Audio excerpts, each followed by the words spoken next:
From the Delta Sky Club Welcome back, Miss Klein. to the Jet Bridge, Delta Airlines relies on 5G solutions from T-Mobile for Business to power operations and serve customers faster. Together, we're putting 5G into the hands of ground staff so they can better assist on-the-go travelers with real-time information throughout the airport.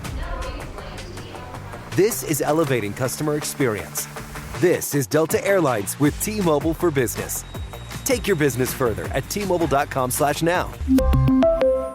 Hey guys, thanks for coming out today. Obviously we're sitting here at 2-8 and not where we want to be. Nobody's happy about it. Ownership, Dave's, me, coaches, people in the building, the fans, and I understand that. What we're going to do the rest of the week is, do self-evaluation on the roster, personnel, and try to find solutions as we move forward. These last 7 games. So that's what we'll focus on this week. The guys came in, had a good day of practice today, lifted, had meetings, and we'll start circling up with the coaches tomorrow and the rest of the week, and see how we can look to turn the ship as we go forward the rest of the season. So 2-8 here in year 3 of this rebuild. Shouldn't you guys be better, and why aren't you? Yeah, nobody's happy that we're 2-8, and that's what we're going to do the rest of the week, Daryl. I understand the question, and we don't want to be sitting here at 2-8, and I agree with what you said. It's year 3 and we're 2-8, and it's not where we want to be. And we're going to start looking for solutions. We do it every week. You go to each game, and you're looking at matchups and being competitive. And we've been competitive in the games. We got to find ways to finish games, and that's what we'll do the rest of the week. How can we, whether it's the way we practice, the way we're doing things, scheme, coaching, personnel, whatever it is, we're gonna look under every rock and try to figure out solutions moving forward. We got 7 games left, so there's still a lot of time to play. How would you evaluate Daniel this year, Joe? Yeah, in general, it's not just, I understand the question, and you want to pull him out, but it's everybody. Everybody's got a hand in this. Again, I know being the quarterback and offense coordinator, head coach, a lot of people like to point to those guys in general. Daniel's played some good games, and there's some games where maybe like to have some throws back or do things differently. But in general, it's not one individual or one situation that keeps occurring, unfortunately. So whether it's defense is on the field at the end of the game and we've got a chance to close it out, or offense has the ball in a couple different games and we could go down and score and close the game out. So again, we're going to look at solutions, and we're going to evaluate everything like Dave said yesterday, and that's what we'll do moving forward here. How would you evaluate Brian right now? Brian Dable. Yeah, again, we're 2-8. So again, we're going to look at solutions. He's coming in every day. He's working hard. The team is staying together. We had a really good practice today on a bye week, which is the first time we've done that in his 3 years here. And again, he's done a really good job of the guys are competing, keeping the locker room together. And again, we're in these games. We're in these games. We just got to find a way to finish it. That's 1-5 in 1-score games. So we got to find a way to get over the hump and make plays at critical times of the game, whether it's red zone, third down, or getting off the field on defense, or tackling on punt coverage and not allowing a punt return for a touchdown. Again, there's a lot of things that we can look at and we need to improve on, and that's what we're going to do the rest of the week. Put this team together. It's your roster. When you look at it from what you thought you were going into the season to now, do you look down at this personnel and say, this team is not good enough, I didn't put a good enough, I didn't give the coaches enough? No, I don't think so. I don't think so, Paul. So why, if the players aren't good enough, then it's got to be the coaching. So No, I don't think it's not players. It's not one individual. That'd be an easy fix if we could say, hey, it's this. Like, everybody's got their hand in this, Paul. Myself included. It starts with me, and we have a really good rookie class. That's playing well. We have the youngest defense in the league. We're 17th in defense, and we're 23rd in offense. We're middle of the pack. So there's not a large margin for error when you go into some of these games, and it's 4 to 5 plays a game that make the difference. And that's what we got to figure out, how to make the plays in critical moments to get over the hump. And I saw a stat last week. I think it was, through week 9 of the NFL season. I don't have the updated week 10, but the most one-score games in the history of the NFL. I mean, that's what it is. It's close games, there's parity, and we're 1-5 in those close games. And we're going to look for solutions and find ways to make plays in critical parts of the game where we can get over the hump when it matters the most, and we're not far off. What do you think that stat doesn't say that much about the team then? Because if everybody's competitive, every game's competitive. I mean, if you look at it from a bigger picture, you guys are like 5th in point differential, the biggest point differential. So I'm like, being competitive is, I mean, I would say red zone. Higher, right? I would say red zone is important, and we're last in the league in red zone. Okay, so we're moving the ball, we're getting down there, and we get in critical situations, and we're 32nd in red zone. We got to find a way to put the ball in the end zone, and that's a big part of it. That's a big part of it. Why do you mean you guys are last in the league in scoring? Why do you think you haven't been able to score? Yeah, that's what we're going to look at this week. I mean, we do it every week. We look at it every week, and again, whether it's execution, it's scheme, it's personnel, whatever it is, we have to figure it out. And we believe we have the players in the building to do it, and it's execution. And it's not one individual each week. It's some guys, maybe we have penalties, or there's a drop, or we fumble, or it's just everybody's got a hand in it, and we just got to figure out how to come out and play a clean game with complementary football, and we've done that. We've won. We won. Joe, how much of a role will Daniel's contract and the injury guarantee play into how much he plays for the rest of the season? Yeah, we're going to evaluate everything the rest of the week, and the decisions we make will be football decisions. So that won't be involved in the analysis here. It will be a football decision.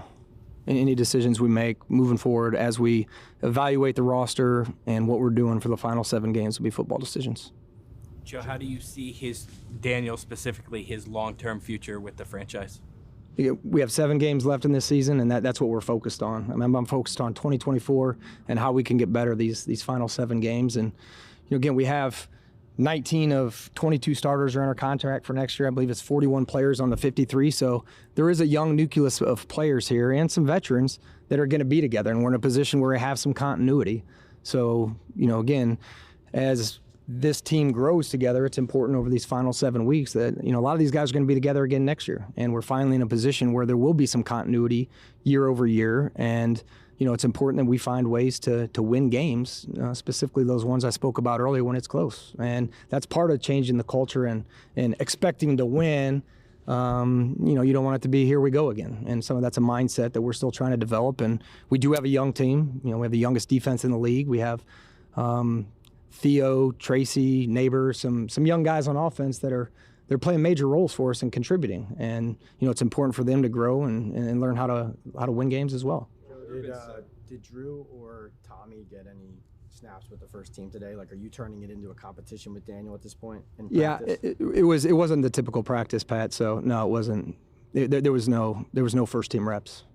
There have been several players who were on this team that left in free agency and have had substantial success elsewhere. Do you want to reevaluate at all how you decide where the money's allocated in terms of in-house free agents, letting guys go, letting guys walk at all? Are you talking about me specifically? Yeah, meaning Giants players who went on elsewhere. I mean, you can go Julian, X, Saquon, anything like that. Yeah, I like Tyler Nubin. He's played well for us. He's one of the only rookies playing 99% of the defensive play time. He's leading rookies in tackles, so I'm excited about him. Tyrone Tracy also leading rookies, in terms of rushing. So I'm excited about the young players that we have, and that's the build's tough. It hurts sometimes as you're going through it, but you got to go through it to get to the other side. And I like the young foundation that we've put in place. Whether it's Burns and Dex and Kayvon, and there's some pieces that are going to be in play. Neighbors, the rookies I talked about, Theo. There's some young pieces here in place in terms of the foundation that we're going to continue to build on. And another year of free agency and another draft, we're not far off. We're not far off. Do you think you got enough players for that young foundation in your first 2 drafts? You mentioned. Yeah, I would say I like the guys in our first 2 drafts. Again, it's where we were then and what we were trying to do by moving back, and we needed players. Like, there were 5 healthy offensive linemen on the roster at the time. So, there were players or situations you were in trying to fill out the roster, whether it was depth player with some of those guys or certain roles that they developed. Flott is a 3rd-round pick that's played solid this year for us, and he plays nickel. And Wandell's turned into a good slot receiver. I think he's in the top 10 in receptions in the league. And some guys are role players. You need those guys as well. So, wish I could bat 1,000.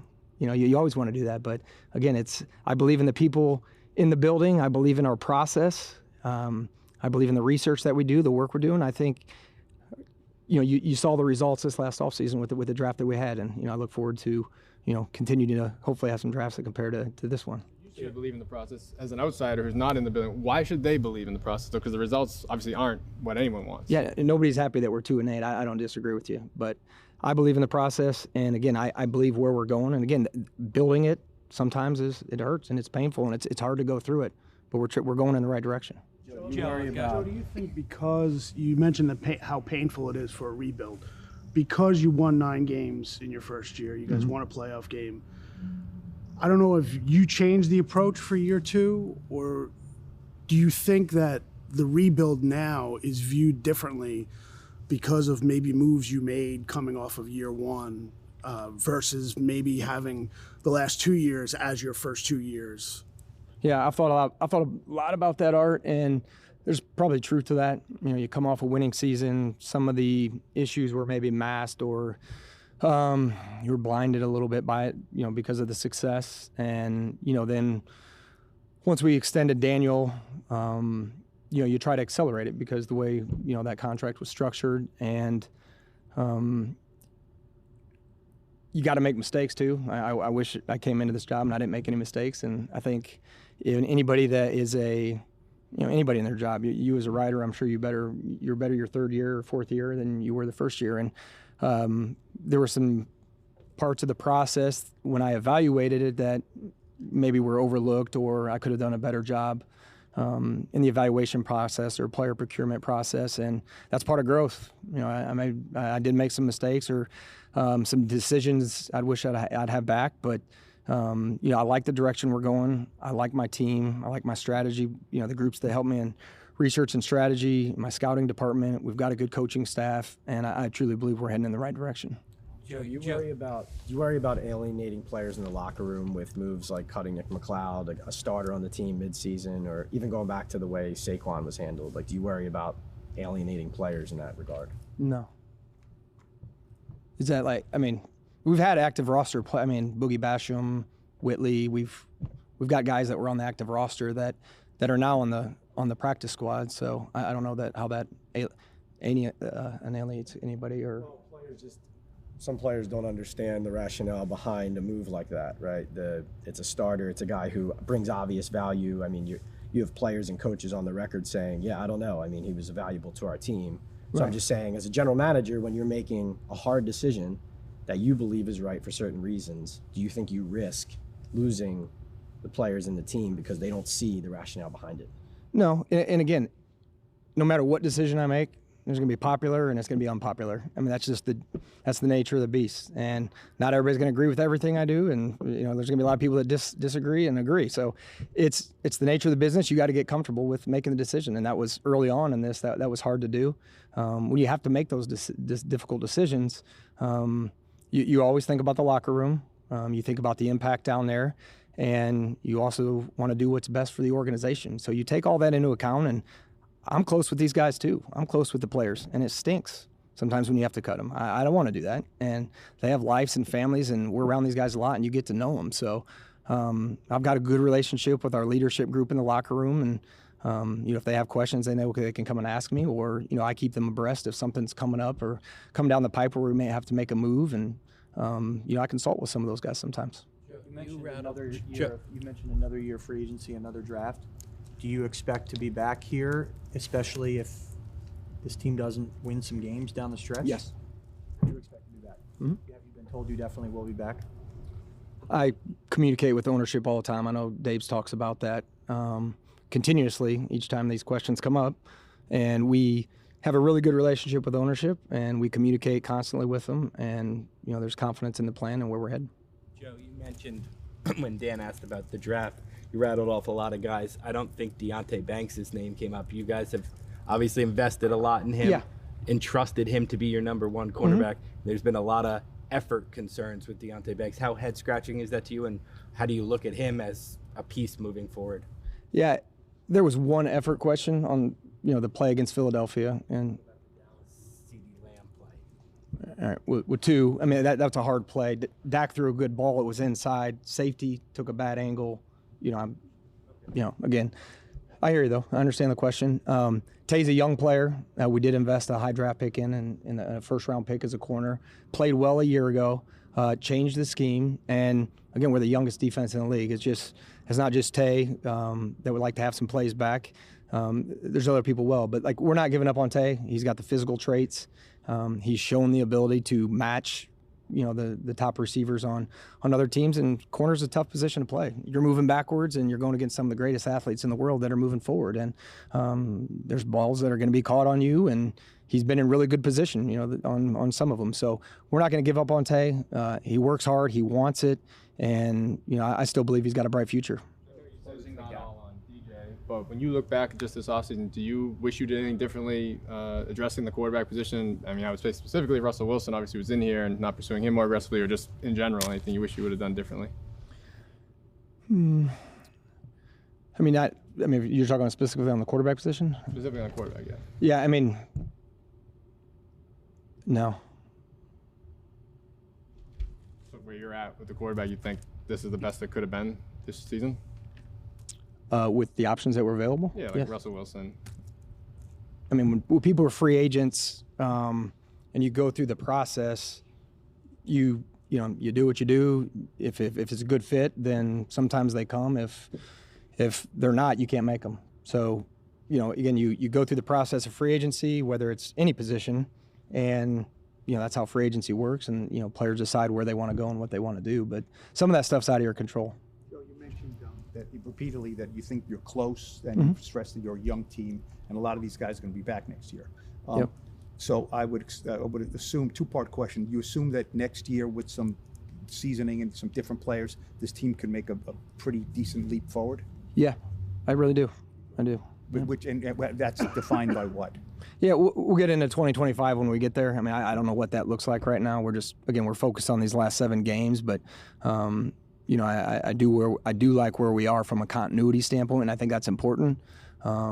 Year over year, having a core nucleus of players that can lead and teach and help implement, the coach's message, the scheme, whatever it may be.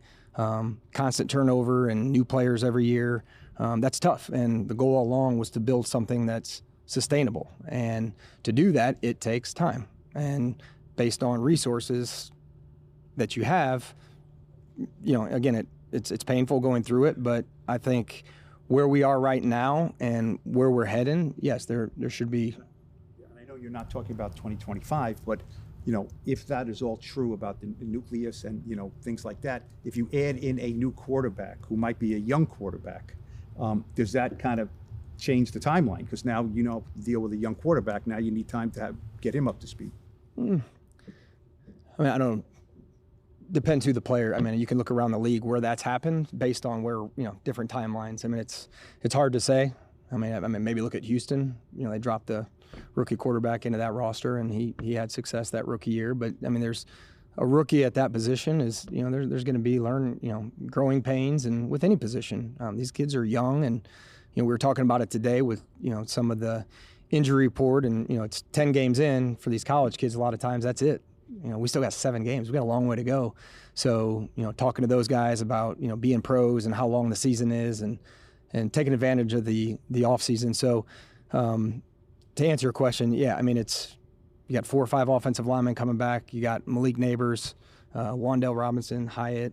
There's 2 UFAs on offense, Greg Van Roten, at right guard, and Slayton, and then Pinnock on defense from a starter standpoint. So, yeah, again, when AT was healthy, and the starting 5, I believe they played just over 400 snaps together. I mean, that made a difference. I thought they did a really good job when everybody was healthy. So, yeah, I mean, with any quarterback, you want to be able to give them time and have weapons, and add in Theo to that, and Tracy and Singletary. So, yeah, if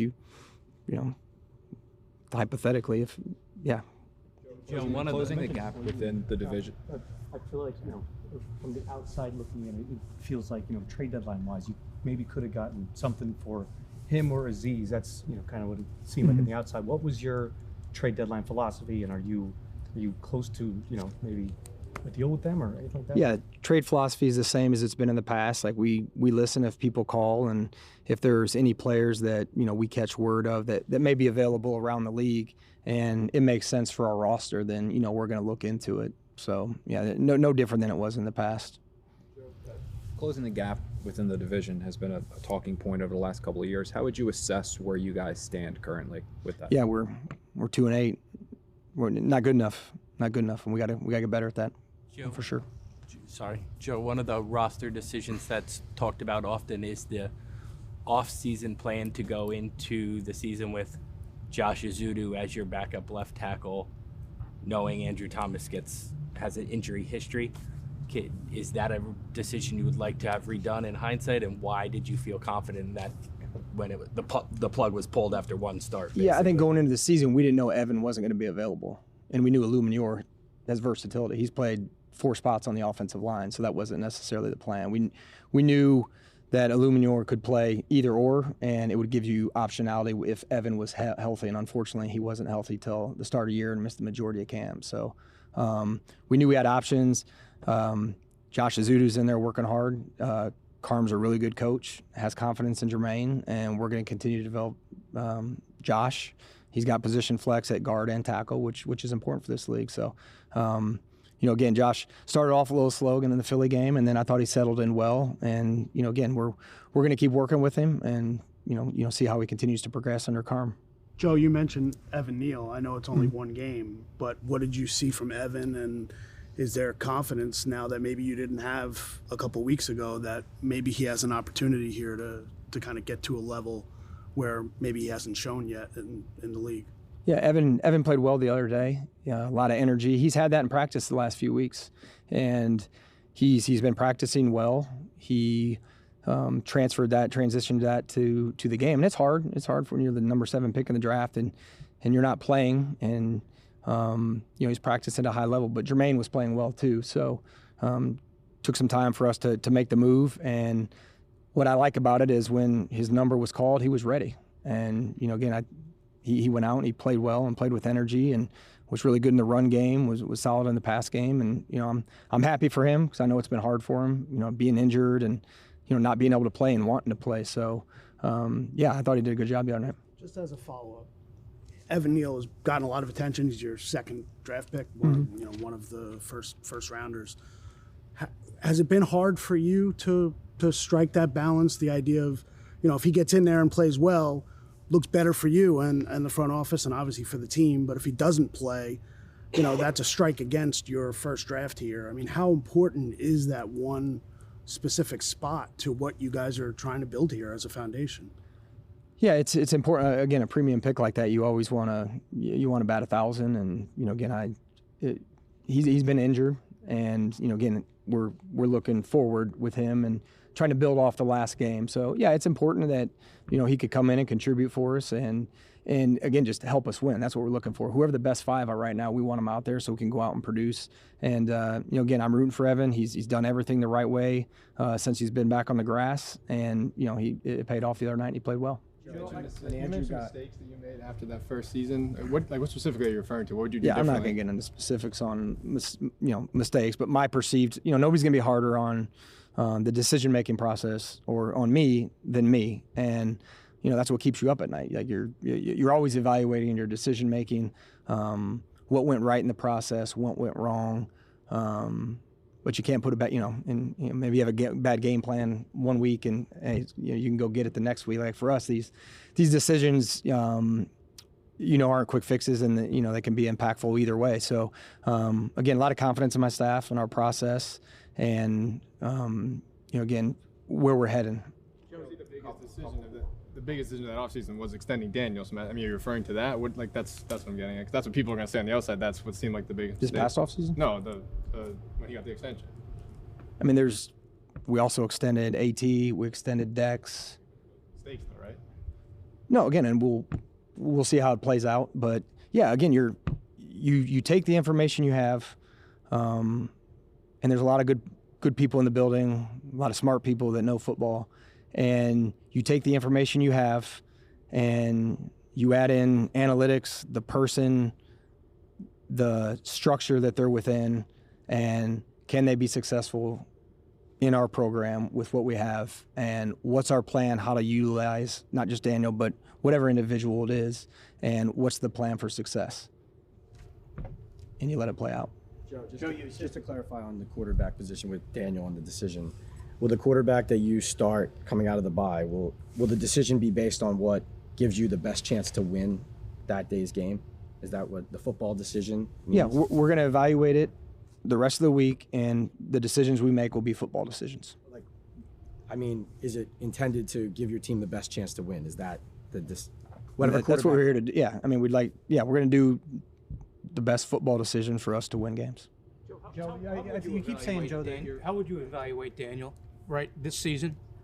Yeah, again, we're going to go back through all that. We're 2-8, so again, everybody needs to, including myself, look in the mirror and how can we do things better. And again, that's what we're going to continue to do. I understand, you guys want to ask about Daniel, and it's the quarterback position. That's what comes with the territory, specifically in this market.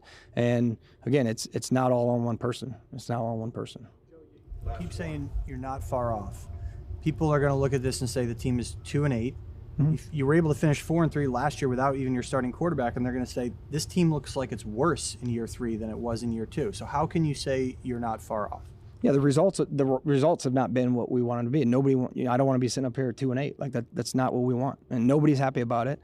And I understand that, but I do see progress, and we're better in different areas. And again, we're going to evaluate all that stuff this week, but we're better in a lot of areas. We just got to figure out how to finish games. And again, we're in the games. We're not getting blown out in those games. We're 1-5 in close games, and that's the league. We have to develop the mentality that we're going to win and close out those games. And that's what we're going to look to do these last seven games of the season.